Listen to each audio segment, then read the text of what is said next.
Ya, Rasulullah semuanya dagang, politik, kepemimpinan, sebagai ayah, sebagai suami, satu harinya sama nih kayak kita 24 jam. Tapi kok kita dagang ikutin contoh Rasul, jadi ayah ikutin contoh Rasul, gimana jadi anak yang baik ikutin contoh Rasul, berpolitik pun Rasul punya sunnahnya.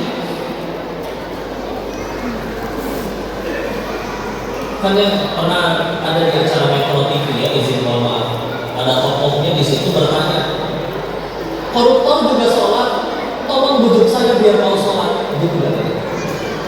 Di situ bintang tamunya menjawab dengan baik, tapi ada jawaban yang lebih sederhana kalau kita berpikir. Kita tinggal tanya kepada yang bertanya, bapak bakal mati, bapak sukses pengen, mulia pengen, bahagia mau, dunia akhirat kalau bisa. Ternyata ada manusia paling sukses, paling mulia, paling bahagia, paling banyak bahagiain orang, beliau aja sholat, yaitu Rasulullah Muhammad SAW. Terus kita nggak mau sholat, ya gimana caranya kalau satu manusia bisa mengubah segitu banyak? Bahkan ada seorang filsafat bilang, kebohongan itu tidak bisa tahan lebih dari 500 tahun. Sedangkan apa yang beliau ajarkan sudah 14 abad dan makin banyak yang mengikuti. Masa itu kebohongan? Mustahil. Padahal yang nulis bukunya tadi bukan Muslim dan orang Inggris. Tapi tahu tidak, di Inggris sekarang 13 gubernurnya, 13 dari 13 provinsi, 13 kota itu gubernurnya Muslim. Ya. Orang mulai ada, ya. Orang mulai ada, Bismillah. Tapi, yuk, itu pelajaran sejarah. Yang lebih luar biasa dari beliau, kamu pengen ngerti ya, Bu, manusia, kalau sayang sama manusia, paling sayangnya cuma di dunia, belum tentu sampai meninggal, belum tentu sampai akhirat. Ya. Allah berfirman Quran surat 43 Az-Zukhruf ayat 67. A'udzu billahi minasyaitonir rajim. Al-akhillau yawma idzin ba'duhum li ba'din adu illal muttaqin. Akan ada harinya, Aceh. Ya. Yang di dunia saling mencintai, di hari akhir bermusuh-musuhan. Ya. Atau di surat 80 Abasa dari ayat 32, fa idza ja'atis sakhah yawma yafirrul mar'u min akhihi wa ummihi wa abihi wa sahibatihi wa banihi likulli imri'in minhum yawma idzin sya'nun yughni. Ketika trompet sangkakala ditiup yang kedua kalinya, manusia semua bangkit kembali. Tapi di situ semua saling kabur. Suami lari dari istrinya, istri lari dari suaminya, anak kabur dari ibunya, orang tua lari ninggalin anaknya. Kenapa? Ikut dibikin minhu, yaumul izin sya'ni yughni. Mereka udah ribet ngurusin urusan sendiri, tanggung jawab kelakuan mereka di dunia. Gini, biar gampang ya. Ibu lagi ngaji nih, kerudungnya kebakar misalkan. Entah gimana kerudungnya kebakar. Pergi cari air, pasti cari air. Di perjalanan menuju air, itu di kiri kanan ada pasangan, ada orang tua, ada anak, ibu gak akan peduli. Sampai ketemu air yang penting api ini mati. Betul? Segitu yang dihadapi cuma api dunia. Di sana yang dihadapi beda apinya bos. Beda. Atau gini deh, waktu sekolah diajakin bolos, yuk kabur. Ternyata ketangkep sama guru. Kan ditanya sama siapa aja. Kita bilang sama dia, kumpul semua di ruang guru, berantem. Kamu kenapa kasih tahu? Udah dibilang masing-masing. Tadinya temenan, kabur bareng, ketangkep dihukum bareng, berantem. Padahal hukumannya paling cuma ngepet. Betul? Hukumannya tambah parah. Contoh, ngedarin narkoba, ketangkep satu ditanya sama polisi, Kamu sama siapa saja medannya? Si ini, kumpul semua di penjara, berantem. Gak mungkin kayak teman-teman, bro, tidak kumpul lagi. Gak mungkin. Padahal mama penjara masih dikasih makan. Tapi makin besar hukumannya, makin berantem. Apalagi nanti di hari akhir.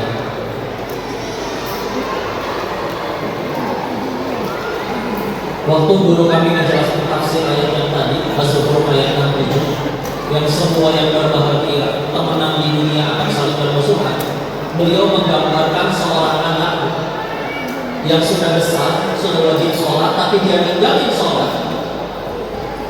Lalu dia nanti di pengadilan Allah melihat bahwa ternyata hukum ninggalin sholat itu segitu beratnya. Dia bakal nyari kita semua. Papa saya nggak ngingetin sholat, mama saya nggak ngajarin saya sholat, guru saya nggak ngajarin saya sholat, nggak pernah nyuruh saya sholat. Gitu. Namanya orang panik, dicari semua yang bisa nolongin. Kalau kita udah ngingetin, aman. Tapi kadang-kadang kita udah nanti bangun subuhnya nanti ada sebangunnya, kasihan tadi malam bikin PR, bikin tugas sampai jam 2 malam. Lebih penting mana PR sama sholat? Sebab beliau menggambarkan kalau mereka terancam hukuman Allah segitu takutnya, maka mereka ngomong, ibu, kalau saya tahu hancurnya sehari, hukumannya seberat ini ninggalin sholat, kenapa tidak bangunin saya? Buyur, jam bangun nggak apa-apa, yang penting aku tidak meninggalkan sholat. Beliau gambarkan sampai sebegitu. Semua saling nyari. Kita nggak mau dihukum sendirian, tidak semuanya juga seperti itu. Ayo bisa. Kita hidup menjadi seperti apa? Ya, manusia bisa saling mencintai setelah hari akhir, bisa. Ya ayat yang tadi. Akhir dari yang paling ba'duhum li ba'din adu, semuanya saling bermusuh-musuhan, kecuali illal muttaqin, kecuali orang-orang yang bertakwa. Aku temenan sama dia, setiap salah aku diingetin, setiap aku malas ngaji, malas sholat, dia jemput, dia ajar. Iya sih, dia tidak selucu sahabat-sahabat yang lain, tidak segaul teman-teman yang lain, tapi biar gimana dia selalu ngajakin aku ke kebaikan. Maka biar gimana aku sayang sama dia. Temenan sama dia bukan karena dia kaya, bukan karena dia punya jabatan, bukan karena dia anak gubernur, enggak.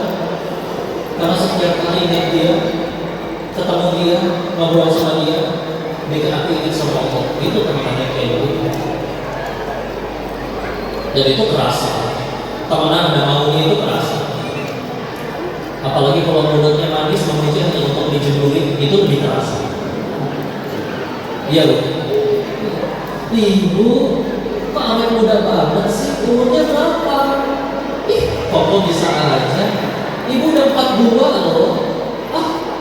Kok kayak pas 1,5 ya? Namun cuma setengah tahun. Mending langsung tanya, ibu mau minjem uang berapa? Tapi biasanya lembutnya waktu minjem, waktu ditagih biasanya galak.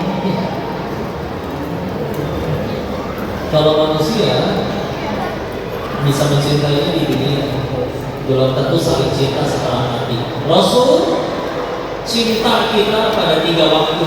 1, ketika beliau masih hidup. 2, ketika menjelang beliau mau wafat. 3, bahkan setelah beliau wafat. Kita refresh ceritanya. Saya yakin kisahnya udah banyak, udah pada ngaji ya. Waktu masih hidup, contoh kota Taif, Mekah ke Taif itu 70 km. 70 km. Kamu nggak tahu kalau dari sini 70 km itu kemana? Tapi kalau di tempat kamu tinggalnya sebetulnya bukan di Jakarta, di Bogor. Itu dari Bogor ke Jakarta sekitar 50 sampai 70 km. Itu pun harus lewat tol. Bayangin jalan, kita bayangannya kalau jalan jauh 70 km, nyampe kan udah disediain sofa es kelapa muda ya. Oh ini enggak, dilemparin batu, dikatain gila, dilemparin kotoran. Padahal niatnya pengen nyelamatin yang lemparin batu. Kita tahu malaikat Jibril marah. Dia bahasa kitanya, gimana nih bos? Timpain batu jangan nih, timpain gunung jangan. Ya, begitulah Rasulnya. Jangan, mereka tidak paham. Bahkan beliau berdoa, mudah-mudahan nanti terlahir orang-orang yang beriman dari tulang sulbi mereka, dikabul sama Allah. Karena setelah Nabi wafat, ada nabi-nabi palsu. Beberapa daerah ada yang murtad, tapi di Taif tidak ada yang murtad.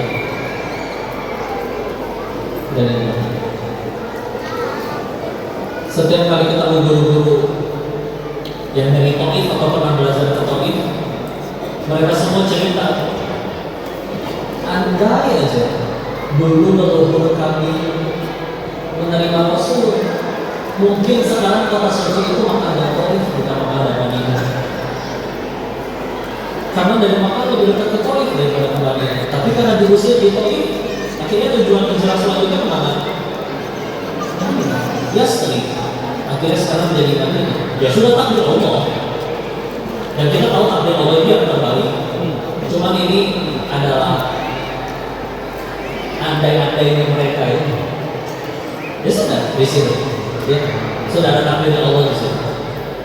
Itu ketika beliau masih hidup. Menjelang beliau akan wafat, kita tahu ya, dikumpulkan dari berbagai macam riwayat dan sirah. Allah sebagai wasilahnya beliau demam, sakit, panas. Lalu ada yang ketuk pintu, yang bukain putrinya, Sayyidah Fatimah radhiyallahu anha. Bilang mau ketemu Nabi, ya sampaikan ayah saya sakit, nggak bisa menerima kamu. Nabi bilang dari dalam, biarkan dia masuk wahai Fatimah, karena dia adalah sang pemutus kelezatan. Malaikat maut ya. Perintahnya jelas. Kalau Nabi izinin cabut nyawa, cabut, kalau enggak pulang. Kita nggak bisa nego. Ya. Dan benar aja, Nabi kan nanya dulu, bagaimana nasib umatku setelah aku wafat? Dia bantu jawab malaikat Jibril. Aku mendengar dari Tuhanmu bahwa umat yang lain diharamkan masuk surga sebelum kamu dan umatmu masuk surga semuanya. Begini Bu, ada umatnya Nabi Musa, ada umatnya Nabi Nuh, udah beres sidang nih, udah distempel ahli surga. Tapi mereka harus menunggu kita, kalau kita dianggap umatnya ya, kalau kita beneran soleh ya. Udah beres hisab, umatnya Rasulullah udah beres semua, semuanya pada masuk, baru umat lain baru boleh masuk. Suruh nunggu, muamalah ada segimana banyak itu. Berarti kita masuk Hawariyun. Hawariyun itu murid-muridnya Nabi Isa yang benar-benar repot dampingin Nabi Isa. Berarti kalau di zamannya Nabi, ya seperti sahabat-sahabat Nabi, ini pengikut setia Nabi Isa. Jelas insya Allah lebih soleh dari kita bisa jadi. Tapi nanti dulu. Setelah Rasul dan para umatnya masuk duluan, semua udah tutup buku beres, baru umat lain boleh masuk. Mendengar itu, ya sudah. Kalau memang sudah waktunya, cabutlah. Dan kita tahu ternyata sakaratul maut itu digambarkan sakit sekali. Setiap inci tubuh kita seperti di saya. Dan kita tahu Rasul kita ya, yang disebut malah adalah ummati.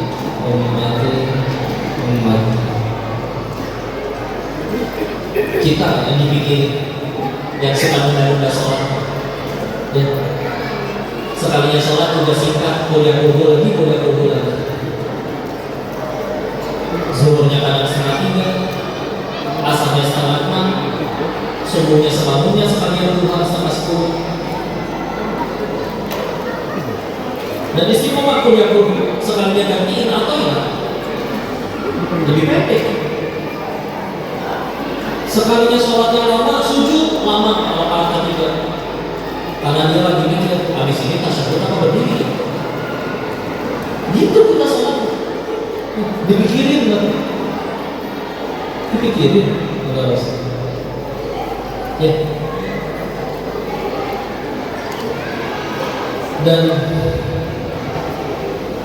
beliau malah berdoa, kalau sakaratul maut semenyakitkan ini, maka limpahkan seluruh sakitnya sakaratul maut umatku kepada aku saja.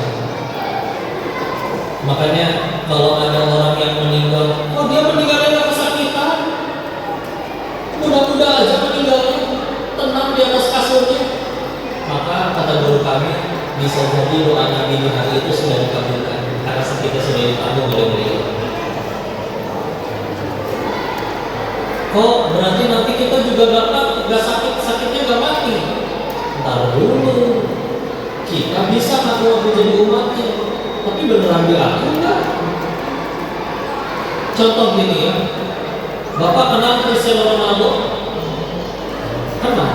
Tapi tanya Cristiano Ronaldo-nya, tanya Cristiano Ronaldo kenal Bapak nggak? Sama, kita juga bisa ngaku, kalau aku umatmu, hai Rasul. Ntar dulu, kira-kira layaknya dianggap jadi umatnya betul? Jadi ayo melayakan dirinya dengan mengikuti sunnah-sunnah Rasul. Kasih sayang yang ketiga kapan tadi? Setelah beliau wafat. Tadi surat Al-Baqarah yang mau membacakan dari ayat 32 sampai 37 itu kan berbicara tentang alam setelah kematian, ya, di hari yang mengerikan itu. Dan kita tahu ketika semuanya saling lari meninggalkan satu sama lain, ada satu manusia yang paling sibuk, yaitu Rasulullah Muhammad SAW. Beliau menunggu di ujung titian sirat, Allahumma salimna, salimna, selamatkan, selamatkan.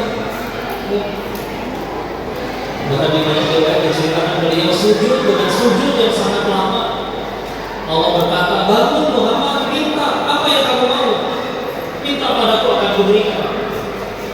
Ya Allah, selamatkan umatku yang masih ada iman di hatinya meskipun sekecil biji jagung. Selamatkan ya Muhammad. Ditungguin di depan pintu neraka, tolong pada gosong, dipelukin satu-satu, dikasih air minum dari telaga yang tidak akan pernah haus lagi setelah minum telaga Allah. Banyak selamat, masih sujud lagi dengan sujud yang sangat lama. Bangun Muhammad, minta apa yang kamu mau. Selamatkan umat yang ada iman di hatinya meskipun sekecil biji zarah. Kalau kita baca terjemah Quran lama, diterjemahkannya biji sawi, karena dulu belum ada mikroskop. Sekarang kita tahu ada yang lebih kecil dari biji sawi, karena zarah itu adalah sesuatu yang paling kecil. Dijemputin depan pintu neraka, dipelukin satu-satu selama sampai yang paling terakhir karena masih sujud lagi dengan sujud yang lama. Bangun Muhammad, bukankah sudah kuselamatkan sekian banyak umatmu? Apa yang kamu minta? Ya Allah, selamatkan umatku yang mungkin bergelimang dosa, tapi hatinya mengucap la ilaha illallah. Jadi ada orang yang memang maksiat, tapi setidaknya di hatinya yakin, oh Tuhan itu cuma satu, hanya Allah saja. Dia masih bertauhid, masih beriman. Hanya syahwatnya mengalahkan dia sampai akhirnya maksiat lagi. Tapi dia percaya, udah Tuhan cuma satu, hanya Allah saja. Maka itu pun diselamatkan. Ya. Maka ya begitu cinta. Ya. Sampai dulu waktu Umar bin Khattab radhiyallahu anhu, kan beliau Nabi wafat, Abu Bakar wafat, Umar kan. Suatu ketika Sayyidina Umar ini pengen angkat seorang gubernur baru, calon gubernur, disuruh datang ke rumahnya. Nyampe rumahnya, Sayyidina Umar lagi main sama anak kecil. Kita tahu segala-galanya orang kan, main sama anak kecil atau lucu-lucuan. Contoh kita sendiri kalau misalkan ada yang berkata, "Cipu," masih ada yang jawab. Ya. Ceritanya si calon gubernur itu masa kayak gini Umar? Yang katanya setan gak berani papasan, takut ini rumah. Ngelihat ekspresinya kayak gitu, ditegur oleh Sayyidina Umar. Hei kamu, kenapa wajahnya seperti itu? Kamu gak punya anak cucu apa gitu? Dijawab, maaf udah ngomongin ini, saya punya anak cucu gitu. Dan kamu gak pernah main seperti tadi dengan anak cucu? Tidak pernah sama sekali. Karena mungkin rasanya turunnya di bawah dan lain-lain. Apa kata Sayyidina Umar? Pulang kamu sana, gak usah jadi gubernur. Apa kurangnya kualifikasi saya? Beliau menjawab, kalau kepada darah dagingmu sendiri saja kamu tidak bisa berkasih sayang, bagaimana kamu akan menyayangi umatnya Muhammad SAW? Saya mimpi perlu ilmu, perlu sekolah dulu, tapi benar modal utamanya saya. Kita dakwahin saudara kita belum mau sholat, kalau nggak pakai sayang kita neraka-nerakain dia. Kafir, bid'ah, neraka. Tapi karena saya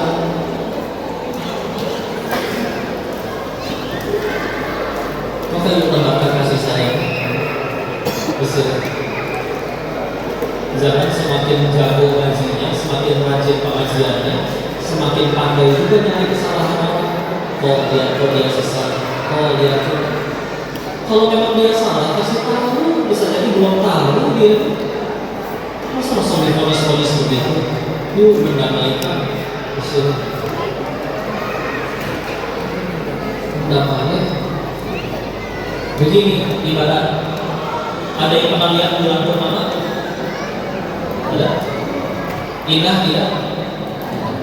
Pertanyaannya, ada nggak orang yang lihat bulan purnama dengki berantem?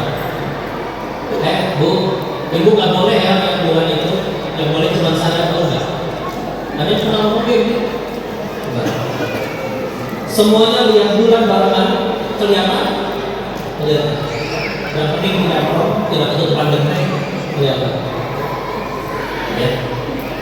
Itulah gambarannya kalau kita memerlukan sesuatu yang luas seperti surganya Allah. Beda kalau kita memerlukan sesuatu yang sempit, contoh dunia. Udah dapetinnya harus bonyok, begitu benjol, begitu bonyok, belum tentu dapat. Contoh, 270 juta penduduk Indonesia yang boleh jadi presiden berapa orang? Bayangin 270 juta orang semuanya berantem rebutan satu tempat yang sama. Gimana rusuhnya negeri kita? Tahun lalu yang rebutan cuma 3 paslon juga berantemnya tetap se-Indonesia. Tapi kalau 270 juta penduduk semuanya pengen ke surga, semuanya tahajud, semuanya baca Quran, semuanya ngapalin, semuanya baik budi, semuanya birrul walidain, semuanya bertakwa, muat gak surga buat 270 juta orang? Gak akan berantem. Kalau jelas-jelas kita saudara, kaji bareng, satu rumah, bahkan saudara, tahu-tahu musuhan, sederhana, pasti ada dunia nyelip di antara kita. Majelis taklim kita dirikan, wah mulai ramai, dapat informasi apa? Anggota kita ada yang ngaji di majelis taklim itu, dasar kegiatan.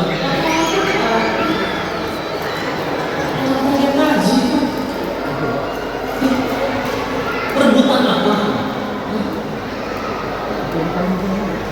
Nih, izin ya, ini saya datang ke sini, saya tidak akan ditanya berapa banyak jemaah yang hadir. Saya akan ditanya apa niat kamu dakwah malam ini. Selagi niatnya benar, di sini pulang dari pengajian nggak ada yang tambah baik, niatnya benar tetap jadi apa? Kalau ada yang tambah baik, Allah yang ubah, bukan saya yang salah. Ini sama-sama diuji. Ibu juga diuji datang. Kalau niatnya betul-betul pengen ngaji, mau siapapun yang ceramah, bahkan mulai yang ceramahnya nggak jadi datang, tetap dapat pahala ya. Tapi kalau niatnya cuma pengen selfie sama yang bicara, Ketahuilah yang diajak foto tidak bisa menyelamatkan siapapun ke surganya Allah. Menyelamatkan dirinya sendiri aja belum tentu bisa. Udah saling aja kita biasanya doakan. Siapa yang paling sukses dari pengajian ini? Adalah yang pulang dari sini akan dekat sama Allah. Meskipun belum tentu menghafal semua ayat dan hadis yang dibacakan, tapi kalau yang pulang dari sini sekedar ya foto, ya. Atau yang diingat yang ceramah bukan pencinta penceramah, berarti saya yang akan lakukan. Ini kok gitu sih. Makanya menjadi agen kebaikannya. Ada orang pengen ngaji, pengen tenang, tapi setelah akhirnya tenang, apa dong langkah selanjutnya?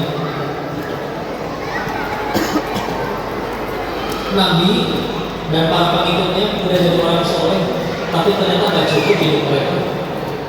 Mereka tetap setelah jadi orang soleh pengen ngajak kebaikan bagi orang.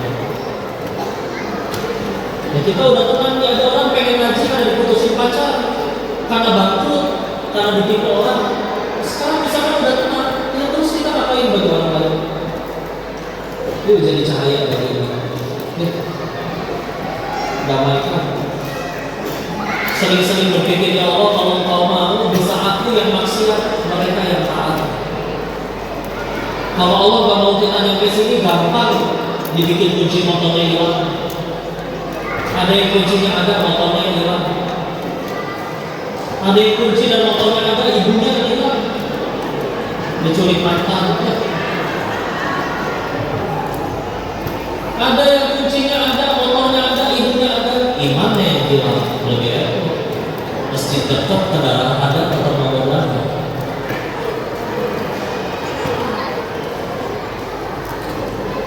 Setan gak suka kita ngaji. Beres ngaji, sulit bagi setan membuat kita merampok. Susah. Gimana caranya untuk menggugurkan pahala kita ngaji? Dikasih was-was. Pulang ketemu tetangga. Ih, rumahnya dekat masjid, kok gak pernah kelihatan di masjid?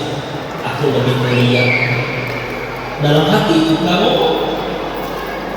Padahal bisa jadi dia nyari duit dari gelap sampai gelap, tapi di waktu ini terjaga. Indonesia bukan cari masjid. Malam kita tidur mau, ternyata dia tahajud. Dia nyari duit dari gelap sampai gelap, ternyata anak yatim piatu, dan dia suruh dari anak bersaudara harus nafkahin adiknya. Kadang ibu-ibu bisa datang ngaji. Kenapa bu ngaji? Yang lain ibu-ibu bantuin suaminya dagang. Iya, alhamdulillah suami saya mampu. Kok suaminya mampu? Alhamdulillah dulu kuliahnya tinggi. Kok kuliahnya tinggi? Iya, mertua orang kaya. Kok mertuanya kaya? Ya semuanya dari Allah. Berarti kita bisa sampai sini karena kita yang sudah soleh-soleha atau karena Allah yang tolong. Syukur. Jadi manfaat, jadi kebaikan. Karena kalau yang cuma dulu julid, tapi yang dijulitin adalah teman tongkrongan. Sekarang udah ngaji di masjid, tapi tetap julid, tapi yang dijulitin ustaz yang beda pendapat. Yang ngaji, yang berubah hanya seragamnya, dan yang bertambah hanya jumlah cicilannya. Kan ada yang seragamnya nyicil, insya Allah yang pakai sih. Oke, siap. Atau yang bertambah di sini jumlah sholat, jumlah rukun. Sholat itu bagus, itu fundamental. Tapi izin mohon maaf, orang Jepang Pak, kalau mau mereka bisa bikin robot yang kerjaannya 24 jam rukun sujud.